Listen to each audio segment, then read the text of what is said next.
ನಮಸ್ಕಾರ ಸ್ನೇಹಿತರೆ. ಇವತ್ತು ಕರ್ನಾಟಕ ಲೋಕಸೇವಾ ಆಯೋಗದಿಂದ ಗೆಜೆಟ್ ಪ್ರೊಫೆಷನರ್ 2026-27 ಸಾಲಿನ ಹುದ್ದೆಗಳನ್ನು ಭರ್ತಿ ಮಾಡಲು ಆಯೋಗವು ಆನ್ಲೈನ್ ಮೂಲಕ ಅರ್ಜಿಗಳನ್ನು ಆಹ್ವಾನಿಸಿದೆ. ಬನ್ನಿ ಇದರ ಬಗ್ಗೆ ನಾನು ಗೆಜೆಟ್ ಪೂರ್ತಿಯಾಗಿ ತಿಳಿಸ್ಕೊಡ್ತೀನಿ. ಇನ್ನು ನಮ್ಮ ಚಾನಲ್ ಯಾರು ಸಬ್ಸ್ಕ್ರೈಬ್ ಮಾಡ್ಕೊಂಡು ಸಬ್ಸ್ಕ್ರೈಬ್ ಮಾಡ್ಕೊಳ್ರಿ. ಹಾಗೂ ಇದೇ ಥರ ಜಾಬ್ ನ್ಯೂಸ್ಗಾಗಿ ನಮ್ಮ ಕರಿಯರ್ಸ್ ಯೂಟ್ಯೂಬ್ ಚಾನಲ್ನ ಫ್ರೆಂಡ್ಸ್ ಫ್ಯಾಮಿಲಿಗೆ ಸೇರೋಣ ಅಂತ ಹೇಳ್ತಾ ಬನ್ನಿ ಇವತ್ತಿನ ಟಾಪಿಕ್ ತಿಳಿಸ್ಕೋಣ. ಇವತ್ತು ಕರ್ನಾಟಕ ಲೋಕಸೇವಾ ಆಯೋಗ KPSC ಹೋದವರು ಇವತ್ತು ಗೆಜೆಟ್ ಪ್ರೊಫೆಷನರ್ ಹುದ್ದೆಗೆ ಕಾಲ್ಫರ್ ಮಾಡಿರ್ತಾರೆ. ಇದು ಆನ್ಲೈನ್ ಮೂಲಕ ಕಾಲ್ಫರ್ ಮಾಡಿರ್ತಾರೆ. 2026-27 ಸಾಲಿನ ಹುದ್ದೆಗಳಾಗಿದ್ದು ಇದು. ಬನ್ನಿ ಯಾವ್ಯಾವ ಹುದ್ದೆಗಳು ಎಷ್ಟು ಖಾಲಿ ಇದೆ ಅಂತ ತಿಳಿಸ್ಕೊಡ್ತೀನಿ ನಿಮಗೆ. ಇಲ್ಲಿ ಮೊದಲನೇದಾಗಿ ನಾವು ನೋಡೋದಂದ್ರೆ ಗ್ರೂಪ್ ಎ ಯಲ್ಲಿ ಸಹಾಯಕ ಆಯುಕ್ತರು, ಕಿರಿಯ ಶ್ರೇಣಿ ಸಿಬ್ಬಂದಿ ಮತ್ತು ಆಡಳಿತ ಸುಧಾರಣೆ ಇಲಾಖೆ. ಟೋಟಲ್ ಆಗಿ 36 ಹುದ್ದೆಗಳಿದ್ದು, ಅದರಲ್ಲಿ ಹೈದರಾಬಾದ್ ಕರ್ನಾಟಕ ವೃಂದದಲ್ಲಿ 3 ಹುದ್ದೆಗಳಿದ್ದು, ಟೋಟಲ್ ಆಗಿ ಒಟ್ಟು ಹುದ್ದೆಗಳ ಸಂಖ್ಯೆ 39 ಆಗಿರುತ್ತೆ ಗೆಳೆಯರದ. ನೋಡ್ರಿ 39 ಹುದ್ದೆಗಳನ್ನ ಕಾಲ್ಫರ್ ಮಾಡ್ತಾರೆ ಗೆಳೆಯರವರು ಅಂತ. ಎರಡನೇದಾಗಿ ನೋಡೋದಂದ್ರೆ ನಾವು ವಾಣಿಜ್ಯ ತೆರಿಗೆಗಳ ಸಹಾಯಕ ಆಯುಕ್ತರು, ವಾಣಿಜ್ಯ ತೆರಿಗೆ ಇಲಾಖೆ. ನೋಡ್ರಿ ಅಲ್ಲಿ 50 ಪೋಸ್ಟ್ಗಳು ಖಾಲಿ ಇರ್ತಾವ. ಟೋಟಲ್ ಆಗಿ ಅಲ್ಲಿ ಜಾಸ್ತಿ ಪೋಸ್ಟ್ ಇರೋದಿಲ್ಲ. ಅನಂತರ ಸಹಾಯಕ ನಿರ್ದೇಶಕರು, ಖಜಾನೆ ಇಲಾಖೆಯಲ್ಲಿ 2 ಪೋಸ್ಟ್ಗಳು ಖಾಲಿ ಇರ್ತಾವೆ ಗೆಳೆಯರಲ್ಲಿ. ನಂತರ ಕಾರ್ಯನಿರ್ವಾಹಕ ಅಧಿಕಾರಿ, ಸಹಾಯಕ ಕಾರ್ಯದರ್ಶಿ, ಗ್ರಾಮೀಣಾಭಿವೃದ್ಧಿ ಮತ್ತು ಪಂಚಾಯತ್ ರಾಜ್ ಇಲಾಖೆ ಕಡೆಯಿಂದ 15 ಹುದ್ದೆಗಳು ಖಾಲಿ ಇರ್ತವೆ ಗೆಳೆಯರಲ್ಲಿ. ನಂತರ ಸಹಾಯಕ ನಿರ್ದೇಶಕರು ಗ್ರೇಡ್ 1 ಸಮಾಜ ಕಲ್ಯಾಣ ಇಲಾಖೆಯಲ್ಲಿ 11 ಹುದ್ದೆಗಳು ಖಾಲಿ ಇರ್ತವೆ ಗೆಳೆಯರಲ್ಲಿ. ಟೋಟಲ್ ಆಗಿ ಒಟ್ಟು 117 ಹುದ್ದೆಗಳನ್ನ ಇಲ್ಲಿ ಕಾಲ್ಫರ್ ಮಾಡಿರ್ತಾರೆ ಇಲ್ಲಿ ಗ್ರೂಪ್ ಎ ಯಲ್ಲಿ ಗೆಳೆಯರೆ. ನಂತರ ನಿಮ್ಗೆ ತಿಳಿಸ್ಕೊಡೋದಂದ್ರೆ ಗ್ರೂಪ್ ಬಿ ಯಲ್ಲಿ ತಹಸೀಲ್ದಾರ್ ಗ್ರೇಡ್ 2 ಕಂದಾಯ ಇಲಾಖೆಯಲ್ಲಿ ಗೆಳೆಯರೆ 25 ಹುದ್ದೆಗಳನ್ನ ಕಾಲ್ಫರ್ ಮಾಡಿರ್ತಾರೆ ಗೆಳೆಯರಲ್ಲಿ. ಎಲ್ಲಿ ಕಂದಾಯ ಇಲಾಖೆಯಲ್ಲಿ ತಹಸೀಲ್ದಾರ್ ಗ್ರೇಡ್ 2 ಹುದ್ದೆಗಳಿಗೆ 25 ಹುದ್ದೆಗಳನ್ನ ಕಾಲ್ಫರ್ ಮಾಡಿರ್ತಾರೆ ಇಲ್ಲಿ. ನಂತರ ಗೆಳೆಯರೆ ವಾಣಿಜ್ಯ ತೆರಿಗೆ ಅಧಿಕಾರಿ, ವಾಣಿಜ್ಯ ತೆರಿಗೆ ಇಲಾಖೆಯಲ್ಲಿ ಎಷ್ಟು 74 ಹುದ್ದೆಗಳನ್ನ ಕಾಲ್ಫರ್ ಮಾಡಿರ್ತಾರೆ ಗೆಳೆಯರು ಇಲ್ಲಿ. ಸಹಾಯಕ ಅಧೀಕ್ಷಕರು, ಒಳಾಡಳಿತ ಇಲಾಖೆ ಕಾರ್ಯಾಗೃಹದಲ್ಲಿ 16 ಹುದ್ದೆಗಳನ್ನ ಕಾಲ್ಫರ್ ಮಾಡಿರ್ತಾರೆ. ನಂತರ ಸಹಕಾರ ಸಂಘಗಳ ಸಹಾಯಕ ನಿಬಂಧಕರು, ಸಹಕಾರ ಇಲಾಖೆ 21 ಹುದ್ದೆಗಳನ್ನ ಕಾಲ್ಫರ್ ಮಾಡಿರ್ತಾರೆ ಇಲ್ಲಿ.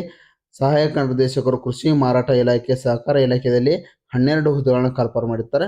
ನಂತರ ಅಬಕಾರಿ ಉಪ ಅಧೀಕ್ಷಕರು, ಆರ್ಥಿಕ ಇಲಾಖೆ, ಅಬಕಾರಿ ಇಲಾಖೆಯಲ್ಲಿ 5 ಪೋಸ್ಟ್ಗಳನ್ನ ಕಾಲ್ಫರ್ ಮಾಡಿರ್ತಾರೆ. ನಂತರ ಉದ್ಯೋಗಾಧಿಕಾರಿ, ಕೌಶಲಾಭಿವೃದ್ಧಿ, ಉದ್ಯಮಶೀಲತೆ ಮತ್ತು ಜೀವನೋಪಾಯ ಇಲಾಖೆಯಲ್ಲಿ 3 ಹುದ್ದೆಗಳನ್ನ ಇಲ್ಲಿ ಕಾಲ್ಫರ್ ಮಾಡಿರ್ತಾರೆ ಇಲ್ಲಿ. ಖಾಲಿ ಇರ್ತಾವೆ 3 ಹುದ್ದೆಗಳು. ನಂತರ ಮುಖ್ಯಾಧಿಕಾರಿ ಗ್ರೇಡ್ 1 ನಗರಾಭಿವೃದ್ಧಿ ಇಲಾಖೆಯಲ್ಲಿ ನೋಡಿ ಗ್ರೇಡ್ 1 ಹುದ್ದೆಗಳಿಗೆ ಇಲ್ಲಿ 20 ಹುದ್ದೆಗಳು ಖಾಲಿ ಇರ್ತಾವೆ ಇಲ್ಲಿ ನೋಡ್ರಿ ಮುಖ್ಯಾಧಿಕಾರಿ. ನಂತರ ಸಹಾಯಕ ಖಜಾನಾಧಿಕಾರಿ, ಆರ್ಥಿಕ ಇಲಾಖೆ ಖಜಾನೆ, ಇದರಲ್ಲಿ 12 ಹುದ್ದೆಗಳು ಖಾಲಿ ಇರ್ತವೆ ಗೆಳೆಯರೆ. ನಂತರ ಸಹಾಯಕ ನಿರ್ದೇಶಕರು, ಆಹಾರ ನಾಗರಿಕ ಸರಬರಾಜು ಮತ್ತು ಗ್ರಾಹಕರ ವ್ಯವಹಾರಗಳ ಇಲಾಖೆಯಲ್ಲಿ 4 ಹುದ್ದೆಗಳು ಖಾಲಿ ಇರ್ತವೆ ಗೆಳೆಯರೆ ಅದಕ್ಕೆ. ನಂತರ ಶಾಖಾಧಿಕಾರಿ, ಕರ್ನಾಟಕ ಸರ್ಕಾರದ ಸಚಿವಾಲಯದಲ್ಲಿ 5 ಹುದ್ದೆಗಳು ಖಾಲಿ ಇರ್ತಾವೆ ಗೆಳೆಯರೆ ಇಲ್ಲಿ. ಶಾಖಾಧಿಕಾರಿ ಹುದ್ದೆಯಲ್ಲಿ 5 ಹುದ್ದೆಗಳು ಖಾಲಿಯಲ್ಲಿರ್ತಾವ. ಶಾಖಾಧಿಕಾರಿ ಕರ್ನಾಟಕ ಲೋಕಸೇವಾ ಆಯೋಗದಲ್ಲಿ 4 ಹುದ್ದೆಗಳು ಖಾಲಿ ಇರ್ತವೆ ಗೆಳೆಯರೆ ಇಲ್ಲಿ. ಸಹಾಯಕ ನಿರ್ದೇಶಕರು ಗ್ರೇಡ್ 2 ಸಮಾಜ ಕಲ್ಯಾಣ ಇಲಾಖೆಯಲ್ಲಿ 11 ಹುದ್ದೆಗಳನ್ನ ಖಾಲಿ ಇರ್ತಾವೆ ಗೆಳೆಯರಲ್ಲಿ. ಒಟ್ಟು 202 ಹುದ್ದೆಗಳನ್ನ ಕಾಲ್ಫರ್ ಮಾಡಿರ್ತಾರೆ. ಅದರಲ್ಲಿ 17 ಹೈದರಾಬಾದ್ ಕರ್ನಾಟಕದಲ್ಲಿ ಕೂಡ ಇರ್ತಾವೆ ಗೆಳೆಯರಿ. ಒಟ್ಟಾರೆ ಹುದ್ದೆಗಳು ಒಟ್ಟು ಗ್ರೂಪ್ ಎ ದಲ್ಲಿ 117 ಹುದ್ದೆಗಳನ್ನ ಕಾಲ್ಫರ್ ಮಾಡಿರ್ತಾರೆ. ನಂತರ ಗ್ರೂಪ್ ಬಿ ಯಲ್ಲಿ 202 ಹುದ್ದೆಗಳು. ಒಟ್ಟು ಹುದ್ದೆಗಳ ಸಂಖ್ಯೆ 319 ಹುದ್ದೆಗಳನ್ನ ಕಾಲ್ಫರ್ ಮಾಡಿರ್ತಾರೆ ಗೆಳೆಯರಲ್ಲಿ. KPSC ದವರು 319 ಹುದ್ದೆಗಳನ್ನ ಕಾಲ್ಫರ್ ಮಾಡಿರ್ತಾರೆ. ಇದಕ್ಕೆ ನಿಮ್ಗೆ ಆಯ್ಕೆಯ ಪ್ರಕ್ರಿಯೆ ನಿಗದಿಪಡಿಸಿರುವ ಕಾಲಮಿತಿ ಎಷ್ಟದ? ಅರ್ಜಿ ಸಲ್ಲಿಸಲು ನಿಗದಿಪಡಿಸಿರುವ ಪ್ರಾರಂಭ ದಿನಾಂಕ ಬಂದ್ಬಿಟ್ಟು ನಿಮಗೆ 1/8/2026. ಅರ್ಜಿ ಸಲ್ಲಿಸಲು ಕೊನೆಯ ದಿನಾಂಕ ಬಂದ್ಬಿಟ್ಟು 31/8/2026 ತನಕ ಇರ್ತದೆ ಗೆಳೆಯರು. ನಿಮಗೆ ಇಲ್ಲಿ ನೋಡ್ಬೋದು ನೀವು ಇಲ್ಲಿ. ಆನಂತರ ಪೂರ್ವಭಾವಿ ಪರೀಕ್ಷೆ ಬಂದ್ಬಿಟ್ಟು ಅದನ್ನೂ ಸಹ ತಿಳಿಸ್ಕೊಟ್ಟಿದ್ದಾರೆ ಇಲ್ಲಿ. ಅವಾಗ ನೋಡ್ರಿ ಪೂರ್ವಭಾವಿ ಪರೀಕ್ಷಾ ದಿನಾಂಕನೂ ಸಹ ಇಲ್ಲಿ ತಿಳಿಸ್ಕೊಟ್ಟಿದ್ದಾರೆ. 15/11/2026 ನಿಮ್ಗೆ ಪೂರ್ವಭಾವಿ ಪರೀಕ್ಷೆ ಇರ್ತದೆ ಗೆಳೆಯರ ಇಲ್ಲಿ. ನಂತರ ಗೆಳೆಯರಿ ವಿಶೇಷ ಸೂಚನೆ ಕೊಟ್ಟಾರ, ಏನಂತ ತಿಳಿಸ್ಕೊಡ್ತೀನಿ ನೋಡ್ರಿ ನಿಮ್ಗೆ ಇಲ್ಲಿ. ಅಭ್ಯರ್ಥಿಗಳು ಅರ್ಜಿಯನ್ನು ಭರ್ತಿ ಮಾಡುವ ಮೊದಲು ಎಲ್ಲ ವಿವರಗಳನ್ನ ಓದಿ ಅರ್ಥೈಸಿಕೊಂಡು ನಂತರವೇ ತಮಗೆ ಅನ್ವಯವಾಗುವ ವಿವರಗಳನ್ನ ಭರ್ತಿ ಮಾಡ್ತಕ್ಕದ್ದು ಗೆಳೆಯರೆ. ನೋಡ್ರಿ ಅಭ್ಯರ್ಥಿಗಳು ಎಲ್ಲ ಈ PDF ಅನ್ನ ನೀವು ಓದ್ಬೇಕು, ನೋಟಿಫಿಕೇಶನ್ ಅನ್ನ ನೋಡ್ಬೇಕು ಗೆಳೆಯರೆ, ಓದ್ಬೇಕು. ನೀವು ಸಹ ಓದಬೇಕು. ಇದನ್ನ ನಾನು ಡಿಸ್ಕ್ರಿಪ್ಷನ್ ಲಿಂಕಲ್ಲಿ ಕೊಟ್ಟಿರ್ತೀನಿ. ಇದನ್ನು ಎಲ್ಲರೂ ಓದ್ರಿ ಕರೆಕ್ಟಾಗಿ ನೀವು ಎಲ್ಲರೂ ಗೆಳೆಯರೆ. ನಂತರ ಗೆಳೆಯರೆ ನೀವು ಅಪ್ಲಿಕೇಶನ್ ಹಾಕುವಾಗ ನಿಮ್ದು ಕಾಸ್ಟ್ ಇನ್ಕಮ್ ಆಗಲಿ ಯಾವುದಾದ್ರು ಕಾಸ್ಟ್ ಸರ್ಟಿಫಿಕೇಟ್ ಮತ್ತೇನಾದ್ರು ಆಧಾರ್ ಕಾರ್ಡ್ ಆಗಲಿ ಕರೆಕ್ಟಾಗಿ ಡಾಕ್ಯುಮೆಂಟನ್ನು ಅಪ್ಲೋಡ್ ಮಾಡ್ಬೇಕು ಗೆಳೆಯರೆ ನೀವು ಇಲ್ಲಿ ಅದನ್ನು ಸಹಿತ ಅವರು ತಿಳಿಸಿಕೊಟ್ಟಿದ್ದಾರೆ. ನಂತರದಾಗಿ ಗೆಳೆಯರೆ ಅಭ್ಯರ್ಥಿಗಳು ಅರ್ಜಿ ಸಲ್ಲಿಸುವ ಸಂದರ್ಭದಲ್ಲಿ ವಿಳಾಸ, ಪ್ರವರ್ಗ, ತಂದೆ ತಾಯಿ ಹೆಸರು, ವಿದ್ಯಾರ್ಥಿ ಮುಂತಾದ ವಿಷಯಗಳನ್ನು ತಪ್ಪಾಗಿ ನಮೂದಿಸಿರುವುದಾಗಿ ತಿಳಿಸಿ ಸದರಿ ಮಾಹಿತಿಗಳನ್ನು ಬದಲಾವಣೆ ಮಾಡುವಂತೆ ಮನವಿ ಸಲ್ಲಿಸುತ್ತಿರುವ ಹಿನ್ನೆಲೆಯಲ್ಲಿ ಆಯೋಗಕ್ಕೆ ಒಂದು ಬಾರಿ ತಂತ್ರಾಂಶದ ಮುಖಾಂತರ ಅರ್ಜಿ ಸಲ್ಲಿಸಿದ ನಂತರ ಸದರಿ ಅರ್ಜಿಲಿ ಮಾಹಿತಿಗಳನ್ನು ಆಯೋಗ ಅಧಿಕಾರಿ ಸಿಬ್ಬಂದಿಗಳಿಗೆ ತಂತ್ರಾಂಶ ಬದಲಾವಣೆ ಮಾಡಲು ಸಾಧ್ಯವಿರದ ಹಿನ್ನೆಲೆಯಲ್ಲಿ ಅಭ್ಯರ್ಥಿಗಳಿಗೆ ನೇರವಾಗಿಯೇ ನೋಡ್ರಿ ಗೆಳೆಯರೆ ನೇರವಾಗಿ ಅರ್ಜಿ ಸಲ್ಲಿಸಲು ನಿಗದಿಪಡಿಸಿದ ಕೊನೆಯ ದಿನಾಂಕದೊಳಗೆ ಮಾಹಿತಿಗಳನ್ನು ಸರಿಪಡಿಸಿ ಅರ್ಜಿ ಸಲ್ಲಿಸಲು ಅವಕಾಶವನ್ನು ಕಲ್ಪಿಸಿದ. ನೀವೇನಾದರೂ ನಿಮ್ಮ ತಂದೆ ತಾಯಿ ಹೆಸರು ಏನಾದರೂ ತಪ್ಪಾಗಿತ್ತದರಪ್ಪ ನೀವು ಅದಕ್ಕೆ ನೀವು ಅರ್ಜಿ ತಿದ್ದುಪಡಿಯನ್ನು ಈ ಲಾಸ್ಟ್ ದಿನಾಂಕದೊಳಗೆ ನೀವು ಸರಿಪಡಿಸ್ಕೋಬೋದು ಅಂತ ಅವ್ರು ತಿಳಿಸ್ಕೊಟ್ಟಿದ್ದಾರೆ ಗೆಳೆಯರೆ. ಇಲ್ಲಿ ಅಭ್ಯರ್ಥಿಗಳು KPSC ವೆಬ್ಸೈಟ್ ಮೂಲಕವೇ ಅರ್ಜಿಗಳನ್ನ ಹಾಕ್ತಕ್ಕದ್ದು ಗೆಳೆಯರೆ. ನೋಡ್ರಿ ಅವ್ರ ಅಪ್ಲಿಕೇಶನ್ ಲಿಂಕ್ ಮತ್ತು ನಾನು ಡಿಸ್ಕ್ರಿಪ್ಷನ್ ಲಿಂಕಲ್ಲಿ ಕೊಟ್ಟಿರ್ತೀನಿ ಗೆಳೆಯರೆ, ನೀವು ಅಲ್ಲಿಂದನೇ ಅಪ್ಲಿಕೇಶನನ್ನು ಹಾಕಬೇಕಾಗ್ತದೆ ಗೆಳೆಯರೆ. ಇಲ್ಲಿ ನಂತರ ಗೆಳೆಯರೆ ನಿಮ್ಮ ಸಹಿ ಮತ್ತು ಛಾಯಾಚಿತ್ರವನ್ನು JPEG ಹಾಗೂ JPG ಸ್ವರೂಪದಲ್ಲಿ ನೀವು ಅಪ್ಲೋಡ್ ಮಾಡ್ತಕ್ಕದ್ದು ಗೆಳೆಯರೆ. ನೋಡ್ರಿ ಗೆಳೆಯರೆ ಇಲ್ಲಿ ಅರ್ಜಿಯ ಅಂತಿಮ ಸಲ್ಲಿಕೆಗೆ ಮೊದಲು ಅರ್ಜಿಯಲ್ಲಿನ ಎಲ್ಲ ಸಂಬಂಧಿತ ಕ್ಷೇತ್ರಗಳಲ್ಲಿ ಸರಿಯಾಗಿ ಭರ್ತಿ ಮಾಡಲಾಗಿದೆ ಎಂದು ಖಚಿತಪಡಿಸಿಕೊಂಡು ನೀವು ನಂತರ ನಿರ್ದಿಷ್ಟ ಹುದ್ದೆಗೆ ಅರ್ಜಿ ಸಲ್ಲಿಸಿದ ನಂತರ ಸಲ್ಲಿಸಲಾದ ಅರ್ಜಿಯಲ್ಲಿನ ವಿವರಗಳನ್ನು ಮತ್ತೊಮ್ಮೆ ಬದಲಾವಣೆ ಮಾಡಲು ಬಯಸಿದ್ದಲ್ಲಿ ಅಪ್ಲೈಡ್ ಫಸ್ಟ್ ಟ್ಯಾಬ್ ಅಲ್ಲಿ ಸಲ್ಲಿಸಿದ ಅರ್ಜಿಯನ್ನು ಡಿಲೀಟ್ ಮಾಡಿ ಮತ್ತೊಮ್ಮೆ OTR ಅರ್ಜಿಯಲ್ಲಿನ ವಿವರಗಳನ್ನು ಬದಲಾಯಿಸಿಕೊಂಡು ಹೊಸ ಅರ್ಜಿಯನ್ನು ನೀವು ಸಲ್ಲಿಸಬಹುದು ಗೆಳೆಯರೆ. ಆದರೆ ಡಿಲೀಟ್ ಮಾಡಿದ ಹುದ್ದೆಗೆ ಈಗಾಗಲೇ ಪಾವತಿಸಿದ ಶುಲ್ಕವನ್ನು ಯಾವುದೇ ಕಾರಣಕ್ಕೂ ಅವರ ಕೊಡಂಗಿಲ್ಲ ಅಂತ ಗೆಳೆಯರೆ. ನೋಡ್ರಿ ನೀವು ಯಾವ ಹುದ್ದೆಗೆ ಅಪ್ಲೈ ಮಾಡೋದ್ರ ಕರೆಕ್ಟಾಗಿ ತಿಳ್ಕೊಂಡು ನಂತರವೇ ಅದಕ್ಕೆ ನೀವು ಪೇಮೆಂಟ್ ಮಾಡ್ರಿ. ನಂತರ ಮಾಡಿದ್ರೆ ಅದಕ್ಕೆ ಆಗಂಗಿಲ್ಲ ಗೆಳೆಯರೆ.